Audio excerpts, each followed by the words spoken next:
जय श्री हरि। स्वागत है आपका भक्ति महाकाव्य में। क्या आपने कभी सोचा है कि स्वयं भगवान विष्णु को एक सुंदर स्त्री का रूप धारण करने की आवश्यकता क्यों पड़ी? क्या कारण था कि देवता भी असहाय हो गए थे? क्या सचमुच एक मुस्कान ने ऐसा चमत्कार कर दिया कि सबसे बलशाली असुर भी अपना विवेक खो बैठे? आज की कथा है भगवान विष्णु के अद्भुत मोहिनी अवतार की, एक ऐसी दिव्य लीला जिसने केवल देवताओं को ही नहीं बल्कि संपूर्ण सृष्टि की रक्षा की। तो आइए श्रद्धा और भक्ति के साथ सुनते हैं यह पावन कथा। तो इस कथा में महान गाथा में प्रवेश करते हैं। समुद्र मंथन कई वर्षों से चल रहा था। मंदराचल पर्वत घूम रहा था। बासुकी नाग रस्सी बने हुए थे। भगवान विष्णु कूर्म अवतार में पर्वत को अपनी पीठ पर संभाले हुए थे। एक एक करके अनेक दिव्य रत्न प्रकट हुए। भगवान शिव ने हलाहल विष पीकर संसार की रक्षा की। माता लक्ष्मी प्रकट हुई और भगवान विष्णु को अपना पति चुना। अब सभी की निगाहें एक ही वस्तु पर थी, वह था अमृत। अचानक क्षीर सागर से दिव्य प्रकाश प्रकट हुआ। उस प्रकाश के मध्य भगवान धनवंतरी प्रकट हुए। उनके हाथों में स्वर्णिम अमृत कलश था। उस अमृत कलश की आभा से पूरा ब्रह्मांड प्रकाशित हो गया। देवताओं के चेहरों पर आशा लौट आई, लेकिन असुरों की आंखों में लालच चमकने लगा। जैसे ही धनवंतरी आगे बढ़े, असुरों ने उन पर धावा बोल दिया। उन्होंने बलपूर्वक अमृत कलश छीन लिया। क्षण भर में युद्ध का वातावरण बन गया। देवता संख्या में कमजोर थे। वे असुरों से अमृत वापस नहीं ले पाए। देवराज इंद्र बोले, यदि असुरों ने अमृत पी लिया तो अधर्म की शक्ति कभी समाप्त नहीं होगी। अग्निदेव, वरुण देव और वायु देव भी चिंतित हो उठे। सभी देवता भगवान विष्णु की शरण में पहुँचे। देवताओं ने हाथ जोड़कर कहा, प्रभु, यदि असुर अमृत पी गए तो तीनों लोकों में अधर्म का राज्य स्थापित हो जाएगा। अब हमारी रक्षा केवल आप ही कर सकते हैं। भगवान विष्णु शांत भाव से मुस्कुराए। उन्होंने कहा, चिंता मत करो, धर्म की रक्षा अवश्य होगी। देवता आश्चर्यचकित थे। वे समझ नहीं पा रहे थे कि बिना युद्ध किए अमृत कैसे वापस मिलेगा। लेकिन भगवान विष्णु की लीला अभी प्रारंभ होने वाली थी।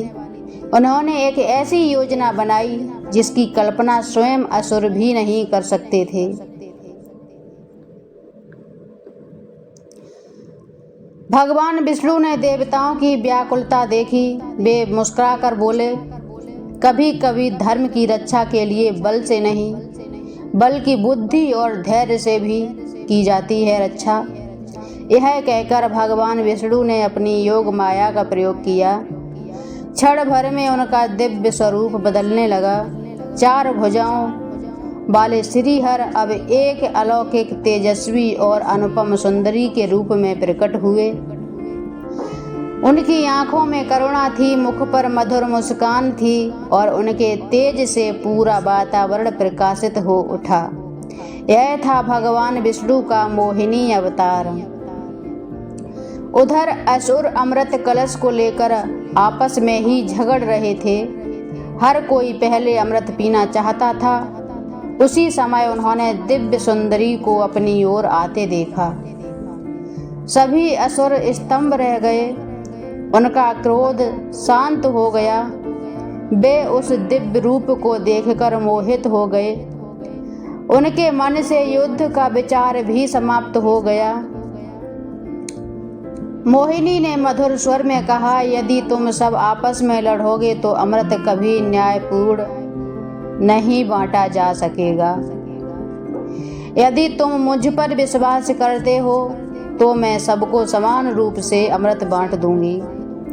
असुरों ने बिना सोचे समझे उनकी बात मान ली। उन्होंने अमृत कलश मोहिनी को सौंप दिया। मोहिनी ने कहा, पहले सभी अनुशासन से बैठ जाएं। उन्होंने देवताओं को एक ओर बैठाया, असुरों को दूसरी ओर। सभी को लगा कि अब सबको समान रूप से अमृत मिलेगा, लेकिन भगवान विष्णु धर्म की रक्षा के लिए लीला कर रहे थे। मोहिनी मुस्कुराते हुए अमृत लेकर सबसे पहले देवताओं की पंक्ति में पहुंची। उन्होंने एक एक करके सभी देवताओं को अमृत पिलाना शुरू कर दिया। असुर उनकी सुंदरता में इतने मोहित थे कि उन्हें यह भी ध्यान नहीं रहा कि अमृत केवल देवताओं को ही दिया जा रहा है। देवताओं की शक्ति लौटने लगी, उनके शरीर दिव्य तेज से भर उठे। असुरों में एक अत्यंत चतुर दैत्य था, वो था राहु। उसे कुछ संदेह हुआ। उसने अपना रूप बदल लिया और देवताओं के बीच जाकर बैठ गया। वह सूर्यदेव और चंद्रदेव के बीच बैठकर अमृत पीने लगा। अमृत की कुछ बूंदें उनके कंठ तक पहुंच गईं। उसी समय सूर्य और चंद्रमा ने उसे पहचान लिया। उन्होंने तुरंत मोहिनी को संकेत दिया।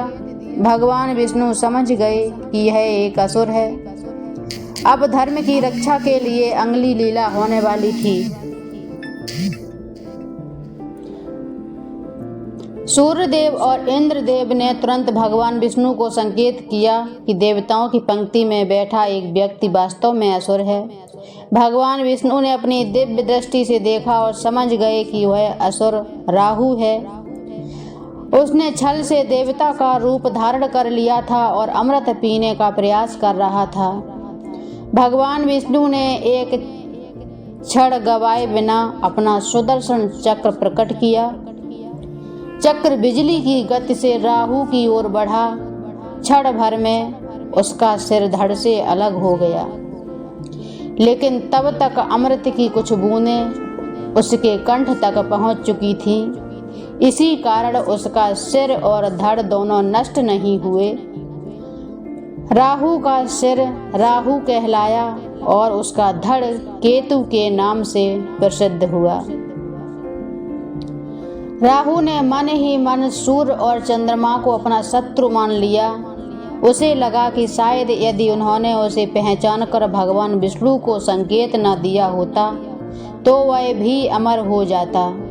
इसी कारण पुराणों में वर्णन मिलता है कि राहु और केतु समय समय पर सूर्य और चंद्रमा को ग्रसने का प्रयास करते हैं। इसी घटना को प्रतीकात्मक रूप से सूर्य ग्रहण और चंद्र ग्रहण से जोड़ा जाता है।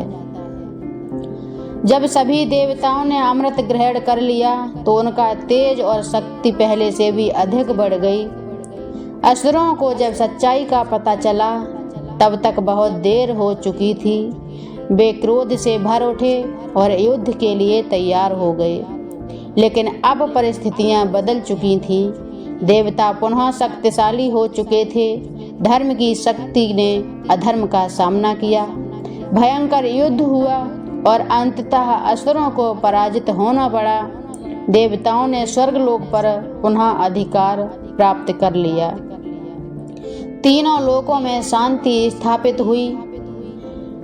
मोहिनी का अवतार केवल सौंदर्य रूप की कथा नहीं है, यह बुद्धि, विवेक और धर्म की विजय की कथा है।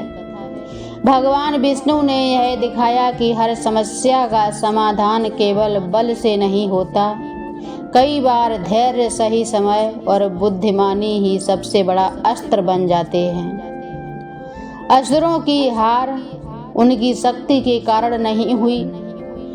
उनकी हार उनके लालच, अहंकार और असंयम के कारण हुई।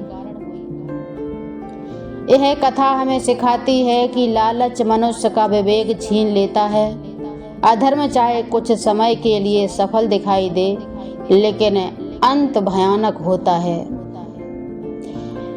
ईश्वर अपने भक्तों की रक्षा के लिए समय आने पर किसी भी रूप में प्रकट हो सकते हैं। बुद्धि और धैर्य, केवल बल से कहीं अधिक शक्तिशाली होते हैं। तो दोस्तों, यही थी भगवान विष्णु के मोहिनी अवतार की दिव्य और अद्भुत कथा।